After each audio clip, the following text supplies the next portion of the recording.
Today, we're taking you on an exciting journey to one of the most iconic and historic places in Pakistan, the Pakistan-India border at Wagah. Hey everyone, it's your name here, and I'm thrilled to be your guide as we explore the vibrant and patriotic atmosphere of the Wagah border. Let's dive into the history, the daily flag-lowering ceremony, and the significance of this remarkable site. First, let's delve into the history of the Wagah border. This border crossing, located between Lahore in Pakistan and Amritsar in India, has a rich history dating back to the partition of India and Pakistan in 1947.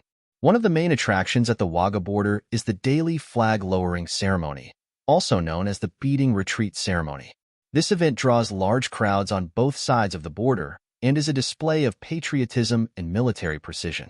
Visiting the Wagah border is not just about witnessing the ceremony. It's about experiencing the vibrant atmosphere and the sense of unity and pride. Let's hear from some of the visitors about their experiences. That wraps up our tour of the Wagah border, a place that embodies the spirit of both division and unity. I hope you enjoyed this journey as much as I did. Don't forget to like, share, and subscribe for more travel adventures.